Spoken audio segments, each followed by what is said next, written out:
नाहीतर एकदा पासवर्ड हातात लागले तर तुमच्याशी फ्रॉड व्हायला सुरू होतात लगेच ॲक्च्युली. आपण जर बघितलं ना, आपण बऱ्याच वेळा असं होतं की युजर्सला असं वाटतं की फ्रॉड म्हणजे त्याच्याशी जेव्हा होतो तो फोनवर नव्हतो, पी सीवर नव्हतो, परंतु ह्याच्यामागे मोठी यंत्रणा असते. तर आपण जेव्हा प्रोटेक्शन बघतो, तर मी माझा पी सी प्रोटेक्ट केला आणि प्रोटेक्ट म्हणजे अँटीव्हायरस लावलं, काय लावलं की बास असं वाटतं लोकांना, परंतु तसं नाही. फ्रॉड तुमच्या डेटाशी होत असतो, म्हणजे डेटा तुमच्याशी होत असतो तुमचा डेटा वापरून. जेव्हा तो होतो तेव्हा तो फक्त तुमच्या पी सीवरच नाही, तो तुम्ही जिथे जिथे डेटा शेअर केला आहे तिथे तो ब्रीच झाला आणि तिथून तुम्हाला कॉल आला किंवा तिथून त्या स्कॅम्सकडून कॉल येऊ शकतो. त्यामुळं फ्रॉडसाठी प्रोटेक्शन म्हणजे पी सी प्रोटेक्ट केलं म्हणजे तुम्ही प्रोटेक्ट झाले असं नाही.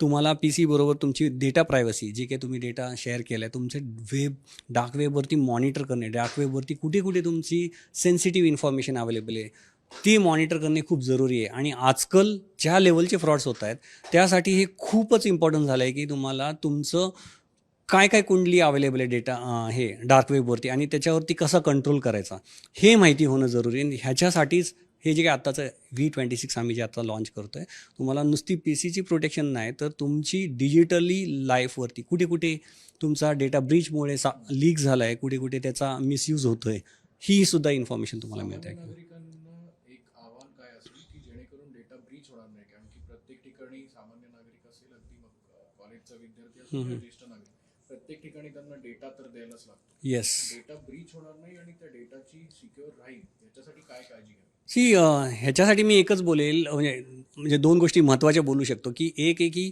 डेटा ब्रीच हा तुमच्या हातात नाही आहे. म्हणजे तुम्ही डेटा शेअर केला आणि त्या एजन्सी जे काही सर्व्हिस प्रोव्हायडर आहे त्याला तुम्ही डेटा शेअर केला, त्याच्याकडे ब्रीच झाला तरीसुद्धा तुमचा डेटा लीक होतो. त्यामुळे जे की तुमच्या हातातही नाही आहे. त्यामुळे सर्वात महत्त्वाचं काय आहे की डेटा तेवढाच शेअर करा जे खूपच इम्पॉर्टंट असेल, लागत असेल तरच डेटा शेअर केला पाहिजे. जिथे लागत नाही तिथे नाही शेअर केलं पाहिजे. कुणी नाव आणि फोन नंबर मागितला पण नावातच काम बघत असेल तर नुसतं नाव सांगून, समजा बिल बनवायचं आहे, नाव सांगितलं, बिल बनलं, बास आहे असं. म्हणजे डेटा जितका कमीत कमी शेअर करायला पाहिजे तो केला पाहिजे. दुसरा, जे काही डेटा आपण शेअर करतो त्याच्यानंतर ह्या ब्रीचवरती तुमचं लक्ष पाहिजे. समजा तुम्ही एखाद्या XYZ सर्व्हिस प्रोव्हायडरला डेटा दिला आणि त्या सर्व्हिस प्रोव्हायडरकडे ब्रीच झाला, तर तुम्हाला तुमचा डेटा तिथून लीक झाला आहे, तर तिथे जो काही तुम्ही पासवर्ड वापरला असेल, जो काही ईमेल वापरला असेल, तुम्हाला तिकडचे सगळे पासवर्ड बदलणं टाईमली खूपच गरजेचं आहे. नाहीतर एकदा पासवर्ड हातात लागले तर तुमच्याशी फ्रॉड व्हायला सुरू होतात लगेच ॲक्च्युली. ॲब्सल्युटली.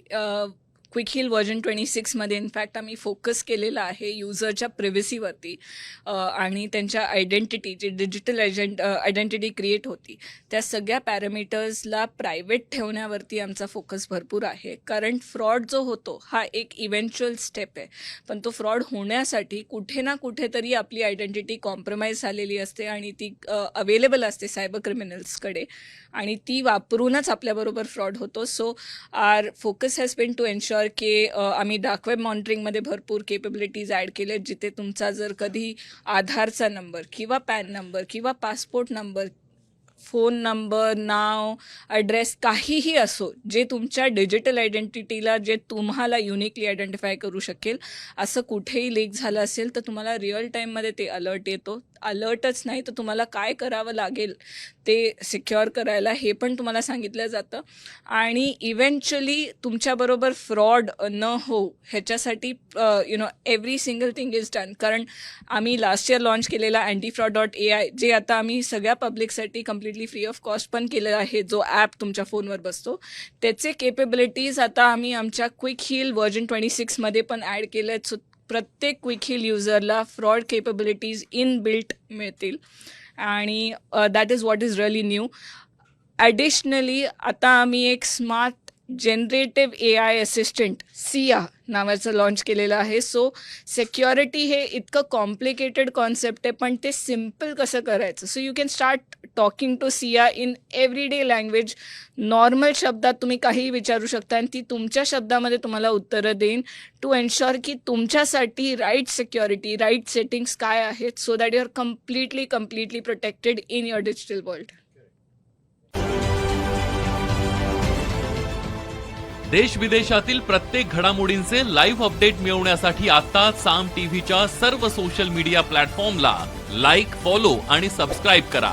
तसंच सर्व नोटिफिकेशनसाठी बेल आयकॉन प्रेस करायला विसरू नका.